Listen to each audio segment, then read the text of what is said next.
শাসন আসবে ثم تكون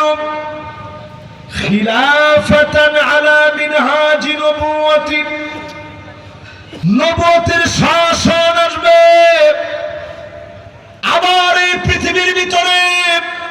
সব বাদ হয়ে যাবে কোরআনের রাত যিনি কায়েম করে দিবেন তিনি কে রাজি আছেন এটা এত সহজে আসবে না সুম্মা সাকাত নবীজি চুপ হয়ে গেলেন যখন কায়েম হয়ে যাবে দুনিয়ার ভিতরে আর কেউ টেনে নিয়ে যেতে পারবে না সবাইকে লক্ষ্য করে বলি 5 আগস্টের পরে যেন তেন কোন নীতিদিন ইস্টাবলিশ হতে পারবেন না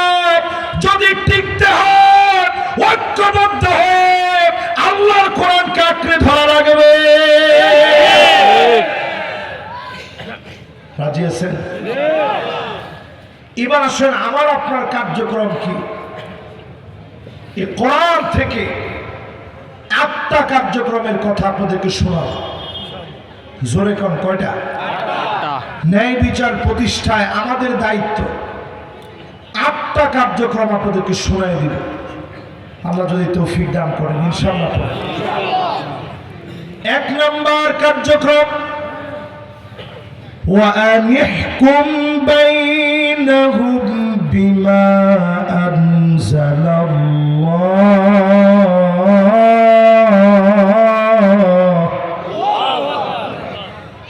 এই কোরআন দিয়ে বিচার করো নবী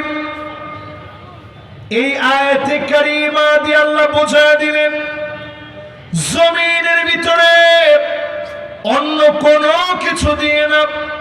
যেই কিতাব দিয়ে বিচার করা লাগবে ন্যায় বিচারের জন্য এই জমিনের ভিতরে যেই কিতাব দিয়ে শাসন করা লাগবে সে কিতাবের নাম কি সবাই বলেন কি নাম কোরআন এই কথাটা কি আমার না কোরআনে সূরা মায়েদা 49 নম্বর আয়াতে যান বিচার করা লাগবে কোরআন দিয়ে আমার দেশে এখনো 200 বছরের পুরানো ওই ব্রিটিশদের বানানো বস্তা পচা আইন চলে আজ যদি কোরআন দিয়ে বিচার করেন রাষ্ট্রের চেহারা যিনি পাল্টায় দিবেন তিনি কে তাহলে বিচার লাগবে কি দিয়ে এই কথাটা আমার না কোরআনে ন্যায় বিচার প্রতিষ্ঠা 1 নম্বর কাজ হবে কোরআন দিয়ে রাষ্ট্র চালানো আপনি চালান আমি আপনার আপনি চালান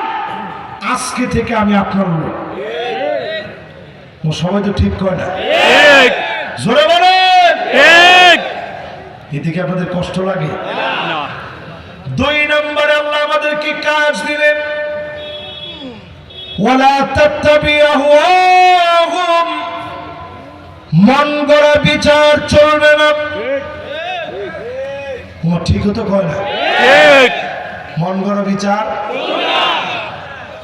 16 বছরের ভিতরে কি পরিমাণ মন গড়া বিচার চলছে একটু যদি আমরা আমাদের ইকবাল ভাইয়ের দিকে তাকাই